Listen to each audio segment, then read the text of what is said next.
Oke, assalamualaikum warahmatullahi wabarakatuh, sahabat Bawaslu Kabupaten Bengkalis. Kembali lagi bersama kami, Bawaslu Kabupaten Bengkalis. Dan kali ini saya Rosali sebagai host dalam tema ngerumpi, ngobrol ringan untuk demokrasi. Baik, pada hari ini kita telah hadir narasumber hebat kita, tentunya Bapak Ardi Supriyanto. Beliau merupakan anggota Bawaslu Kabupaten Bengkalis sekaligus menjabat koordinasi divisi pengawasan pencegahan Parmas dan Humas. Baik Bapak, gimana kabarnya pada hari ini Bapak? Alhamdulillah baik. Alhamdulillah baik. Bagaimana Bapak aktivitas Bapak di Bawaslu Kabupaten Bengkalis pada masa tahapan, non tahapan tentunya Bapak ya, di pemilu 2024 kemarin dan di sekarang kita telah memasuki tahun 2025. Kegiatan kita Bawaslu Kota Bengkalis setelah pilkada dan pemilu tahun 2024 ini setelah selesai, jadi kita juga sesuai dengan aturan undang-undang juga kita diberikan kewenangan dan tugas untuk menjalankan pengawasan dan tahapan di mana pengawasan ini kita lakukan. Yang pertama adalah melakukan pengawasan dan tahapan. Sekarang pengawasan dan tahapan itu yang dilakukan adalah kawan-kawan KPU sekarang lagi melakukan pendaftaran daftar pemilih berkelanjutan, dan kita sebagai pihak Bawaslu itu wajib mengawasinya. Yang kedua, daripada itu kita juga melakukan koordinasi beserta kepada pihak-pihak stakeholder, baik kepada pemerintah daerah maupun kepada pihak kepolisian, pihak TNI Polri maupun tokoh masyarakat, bagaimana kita makin menjaga kualitas demokrasi kita, khususnya untuk walaupun tahapan ataupun pilkada pemilu telah usai, tapi kan kita juga melakukan evaluasi beberapa kegiatan atau beberapa tahapan-tahapan yang kita lakukan. Tentunya pada pilkada kemarin harus kita evaluasi yang mana yang menjadi kekurangan, maka di tahapan dan tahapan inilah kita melakukan perbaikan atau masukan bagaimana kualitas demokrasi. Menarik sekali Bapak, tadi dibahas tentang pemutakhiran data pemilih berkelanjutan. Nah tentunya hal ini mungkin dari masyarakat kita ya, Kabupaten Bengkalis, terkait dengan pemutakhiran data pemilih berkelanjutan ini menjadi hal yang menarik untuk dibahas. Sebenarnya pemutakhiran data pemilih berkelanjutan ini seperti apa Pak? Pengawasan pemilih data pemilih berkelanjutan ini, yang pertama kawan-kawan KPU itu kan mendapat data dari jadi diturunkan ke provinsi sampai di kabupaten, dan kawan-kawan kabupaten melakukan identifikasi. Lalu nanti mereka juga melakukan coklit kertas, namanya coklit terbatas itu. Makanya di situ kita juga memastikan bahwa kawan-kawan KPU itu menjalankan apa sesuai dengan KPU.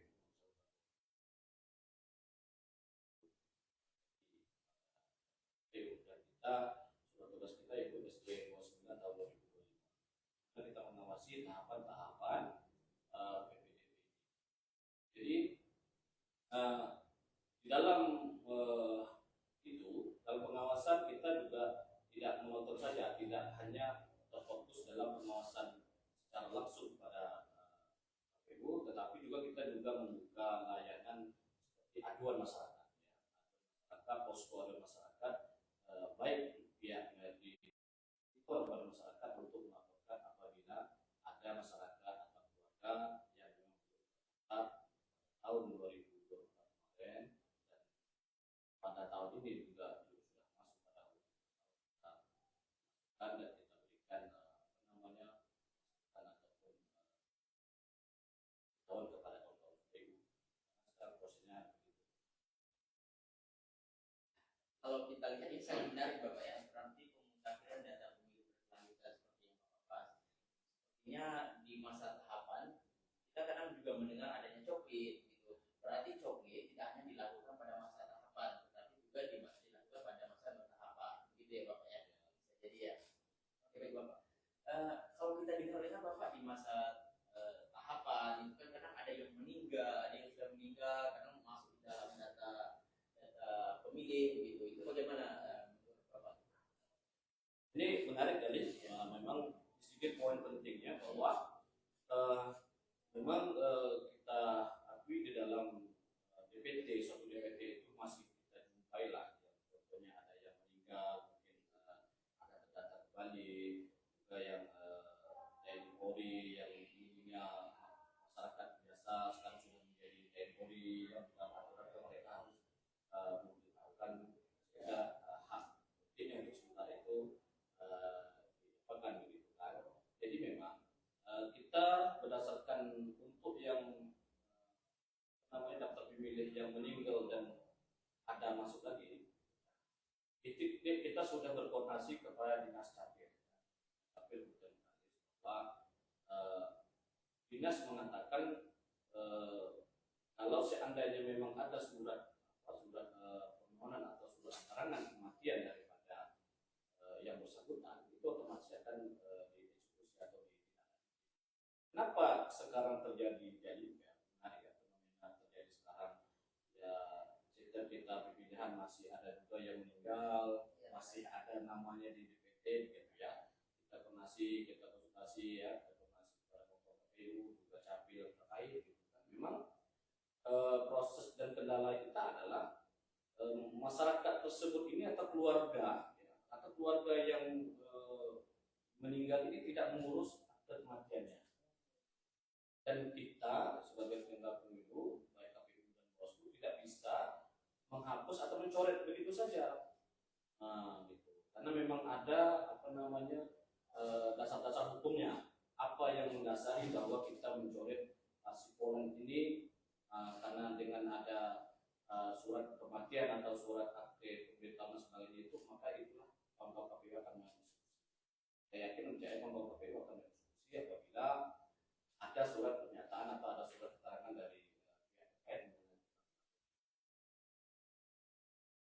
Berarti kalau kita lihat, kita analisa kasat masalah pemutakhiran data pemilih berkelanjutan di masa tahapan dan di masa pertama sangat penting ya Bapak. Berarti bisa meminimalisir permasalahan-permasalahan yang akan terjadi di masa tahapan gitu Bapak ya. Masyarakat tentunya dan bahasa ini mungkin bisa jadi ilmu baru bagi masyarakat untuk seandainya ada keluarga yang meninggal atau ada perubahan status, bisa untuk melakukan perubahan data begitu, sehingga nama-nama yang nantinya sudah meninggal tidak tercatat lagi sebagai DPT pada masa pemilihan. Benar Bapak ya? Baik. Selain itu Bapak di masa non tahapan ini ada yang itu pihak-pihak yang terlibat siapa saja Bapak ya? Untuk proses pendaftaran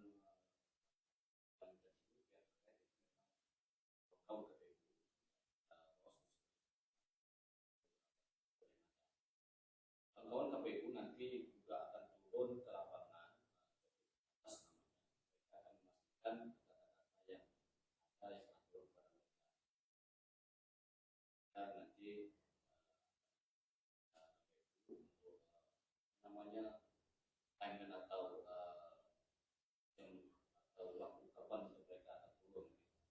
Lalu juga di dalam data pemilih ini jadi selain daripada yang kita bahas tadi, contohnya yang mati, maksudnya yang meninggal ini masih masuk dalam DPT, juga kita nanti akan memastikan juga di lapangan bahwa contohnya orang yang sudah menikah, ya, orang yang 17 tahun belum masuk DPT itu juga bisa menjadi masukan kepada kita juga kepada KPU.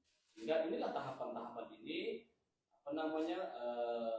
prosesnya bagaimana yang mungkin yang pemilu atau pilkada kemarin itu yang belum masuk, makanya di tahapan ini dimasukkan sehingga nanti di pilkada atau pemilu yang berikutnya nanti mereka ini sudah terdata. Dan ini juga kita lakukan bersama-sama KPU itu sesuai dengan aturannya, kita akan pemutakhiran ya, akan kita plenokan itu per 3 bulan sekali ya, per 3 bulan sekali. Bisa jadi contohnya hari ini si A masuk dalam DPT kita, ya dalam pleno pertama 3 bulan sekali itu si A masih masuk dalam DPT kita. Lalu 3 bulan berikutnya mungkin ada si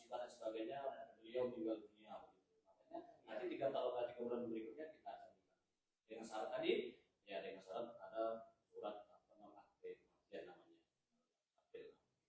Lalu juga contoh dalam 3 bulan ini ada seseorang atau remaja yang belum genap 17 tahun, kan? Lalu di dalam 3 bulan ke depan kita setelah melakukan plan itu masuk dia 17 tahun di bulan yang itu, maka yang bulan depannya dia masuk lagi. Makanya apa nama data-data berkelanjutan ini terus berputar ya, terus apa namanya lanjut ya Pak, bersama Bapak ya.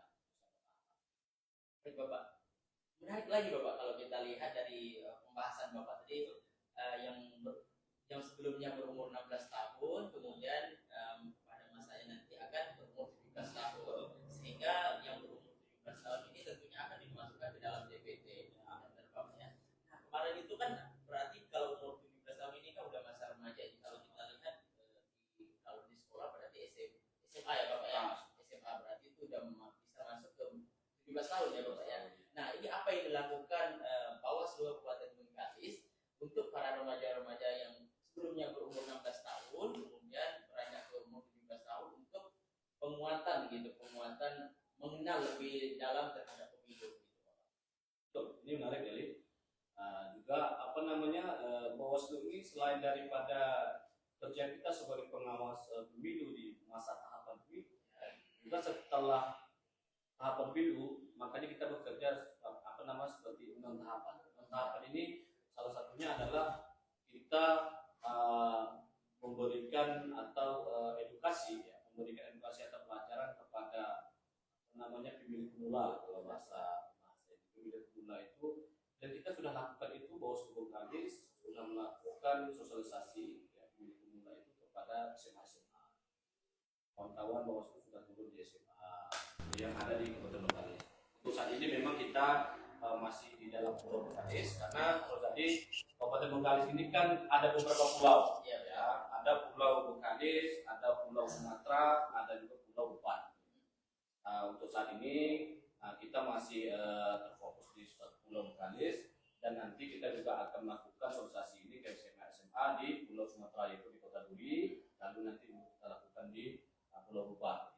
Inilah komitmen kita Bawaslu bagaimana ke depan demokrasi ke depan ini bisa semakin bagus, ya, semakin aktif, dan intinya kita apa namanya menjaga hak-hak politik, hak-hak keluarga yang memang harus kita jaga sebagai anak. Berarti kemarin Bawaslu Kabupaten Bengkalis sudah melakukan sosialisasi ya Bapak ya, ke sekolah-sekolah terkait dengan saya dikenal dengan pendidikan demokrasi mungkin Bapak ya, untuk bagi pemilih pemula. Ya, pemilih pemula seperti kita ketahui bersama ya, tentunya sahabat Bawaslu, itu yang sebelumnya mungkin belum berhak memilih, di umur 17 tahun dia sudah memiliki hak pilih.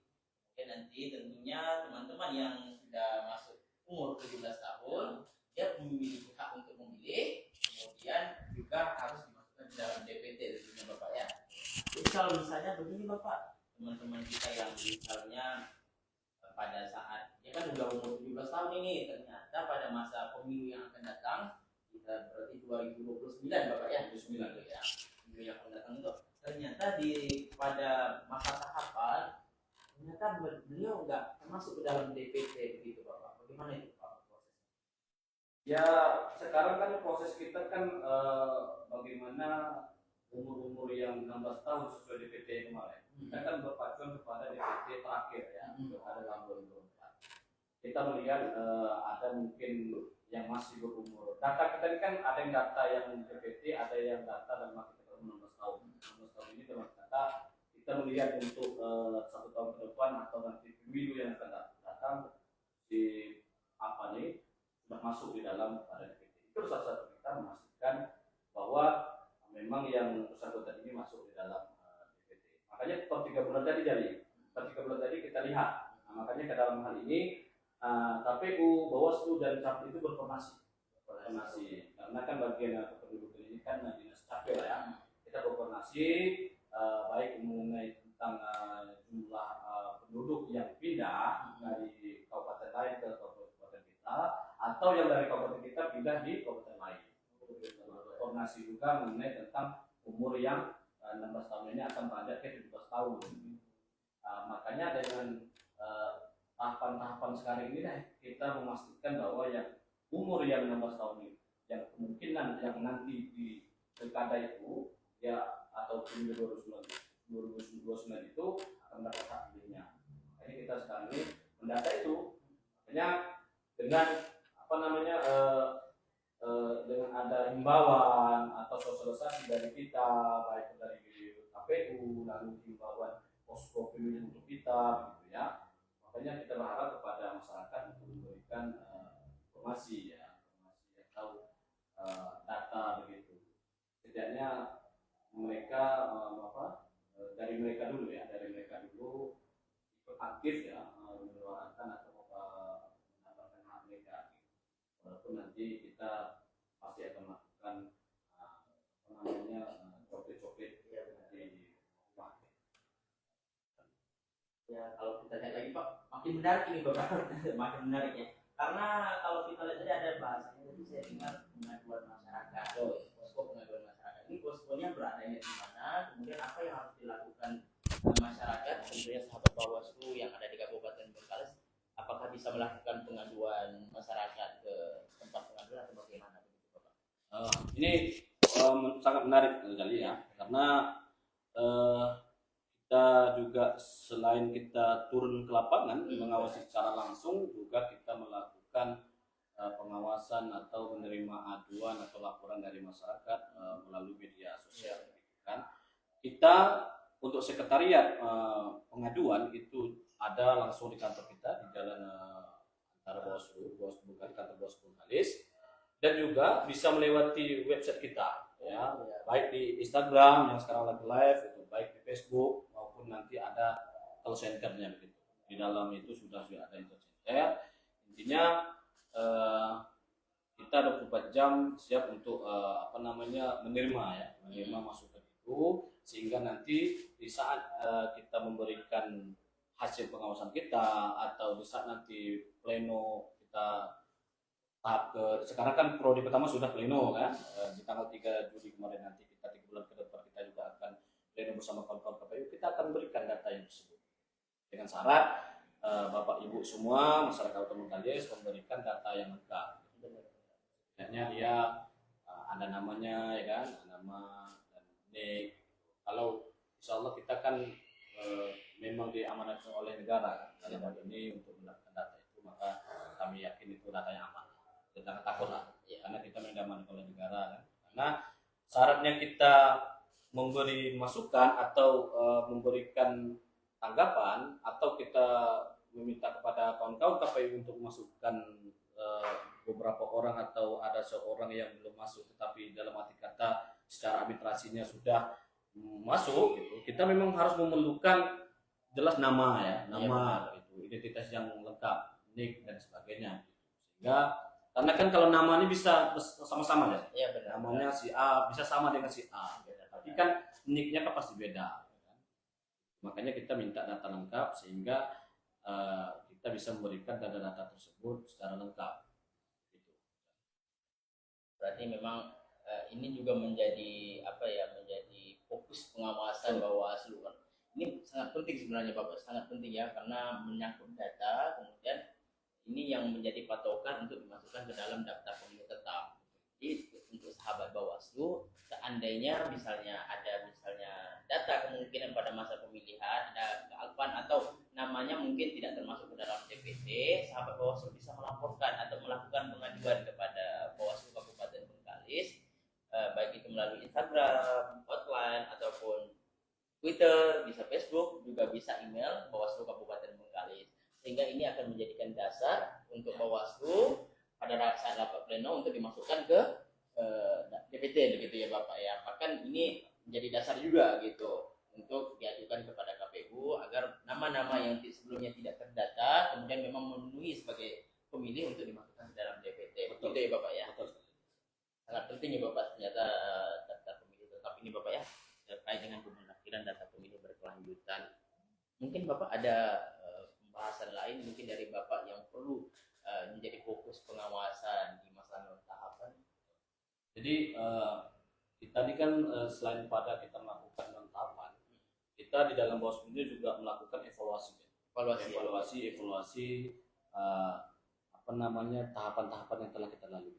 Ya, memang salah satunya untuk pilkada kemarin kan memang partisipasi masyarakatnya agak menurun, agak menurun. Karena salah satunya mungkin ya tidak terdata tadi salah satunya persoalan ya, persoalan. Makanya memang dengan yang proses ini kita berharap kepada masyarakat betul-betul memanfaatkan ya, memanfaatkan apa nama tahapan ini, bagaimana memastikan lagi keluarganya, anaknya atau orang tuanya terdata di dalam apa nama di dalam DPT yang akan datang. Kenapa? Karena hak kita satu suara itu sangat berharga untuk masa depan kabupaten, masa depan provinsi, masa depan bangsa ini. Kalau bukan dari kita kan siapa lagi ikut partisipasi.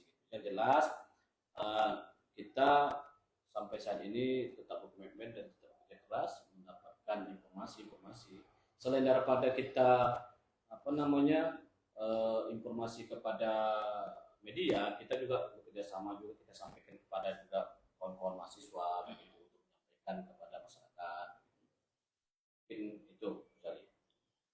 Baik, untuk sahabat Bawaslu Bengkalis, mungkin kita telah menyimak bersama bagaimana pembahasan dari anggota Bawaslu Kabupaten Bengkalis yang telah membahas panjang lebar terkait ada masa tahapan dan masa non tahapan. Dan sekarang di tahun 2025 tentunya di masa non tahapan. Kita lebih fokus pembahasan di masa non tahapan, di mana ternyata di Bawaslu Kabupaten Bengkalis khususnya di masa non tahapan ini ada beberapa agenda, ada beberapa kegiatan yang telah dilakukan. Pertama tadi terkait dengan pengawasan PPDP, data pemilu berkelanjutan, kemudian ada sosialisasi ke sekolah-sekolah terkait dengan pemilih pemula begitu ya. Kemudian ada namanya koordinasi antar lembaga gitu ya, terkait dengan nantinya apa yang akan dilakukan, apa persiapannya untuk pemilu tentunya di tahun 2029 Bapak. Tapi infonya nih Bapak ya, menarik lagi nih infonya. Di tahun mendatang, di pemilu mendatang itu terbagi dua. Nah, pemilu itu ada terbagi dua. Itu bagaimana Pak? Itu kan sesuai putusan MK. Telah mengeluarkan putusan bahwa disebutkan pemilu itu ada dua, satu pemilu kada. Di dalam putusan itu pemilunya untuk pemilu itu pemilihan presiden, DPR dan DPD gitu ya. Untuk pemilu kada, pemilu daerah itu untuk melakukan pemilihan DPRD provinsi, DPRD kabupaten, pemilihan bupati, wali kota dan pemilihan gubernur. Itu keputusan MK. Tetapi memang kita sebagai penjalan undang-undang atau kita ini melakukan kegiatan itu harus atas undang. Kita juga menunggu sekarang anggota DPR ini kan lagi juga membahas itu, mas tentang revisi undang-undang 7 tahun 2007 tentang pemilu kan, tentang pemilu kepala daerah. Jadi memang sampai saat ini kita Bawaslu menunggu sampai undang-undang yang telah dibuat oleh DPR dan terbaru sekarang terkeluar. Maka ya pada intinya kita berdasarkan undang-undang. Kalau memang undang-undang nanti juga menyampaikan seperti itu, ya kita harus lakukan. Memang secara kalau kita baca dari putusan MK itu juga yang pertama sangat mempermudahkan kita dan masyarakat. Kenapa begitu? Kita berkaca pada pemilu dan pilkada kemarin yang langsung 1 tahun. Iya benar. Kan memang ada beberapa positif dan negatif lah. Iya, ya, ada kekurangan dan ada juga keuntungannya. Memang satu sisi dari kita penyelenggarakan memang sangat disibukkan begitu kan. Kita masih tahapan pemilu, lalu kita masuk tahapan pilkada begitu. Tapi dengan ada putusan ini, kalau kita lihat dari putusan MK ya, itu kan ada selang jeda waktu beberapa bulan begitu kan, sehingga memang kita sebagai penyelenggara pemilu bisa fokus lagi atau mempersiapkan segala lebih baik lagi daripada pilkada atau pemilu yang telah kita lakukan gitu. Tapi tetap pada intinya kita menunggu undang-undang yang akan disahkan oleh pemerintah gitu ya. Setidaknya kita sekarang udah masyarakat Bengkalis tentunya khusus ya, tentunya kita kemudian sahabat-sahabat Bawaslu harus mengetahui terlebih dahulu bahwasanya kemungkinan besar dan sebagaimana dengan putusan MK bahwasanya pemilu berikutnya nanti akan dilaksanakan 2 kali ya. Betul. Nah, pemilu dan pemilu kada. Nah, ini tentunya menjadi tantangan yang hebat, bahkan tantangan besar bagi Bawaslu, baik itu khususnya penyelenggara pemilu ya Bapak ya, baik itu dari DKPP-nya, KPU-nya, Bawaslu. Ini nantinya menurut saya ini sangat menarik juga, nantinya akan kita bahas. Mungkin masyarakat juga penasaran nih bagaimana nanti pemilu yang akan datang akan dilaksanakan di masa dua kali ya, pemilu dan pilkada tentunya Bapak ya. Mungkin itu nanti kita akan bahas lebih lanjut untuk ya biar masyarakat yang masyarakat Bengkalis ini mungkin menjadi tantangan juga bagi kita kan, masukannya bisa nanti cek di media Bawaslu bagaimana selanjutnya untuk pembahasannya. Mungkin menjadi pertanyaan bagi masyarakat apa yang perlu kita bahas, nanti kita bisa juga di komentar atau melalui chat melalui media sosial Bawaslu atau melalui email. Nanti kita akan jawab pertanyaan-pertanyaan tersebut di live streaming, tentunya ngerumpi ya Bapak ya. Baik, terima kasih banyak Bapak atas waktunya yang telah diberikan. Mudah-mudahan ini menjadi ilmu dan pembelajaran bagi kita, masukan masyarakat juga kita terima. Dan saya sebagai host Rozali, mohon maaf jika dalam pengacaraan saya ada kesilapan, mohon maaf. Saya akhiri, wabillahi taufiq wal hidayah. Wassalamualaikum warahmatullahi wabarakatuh.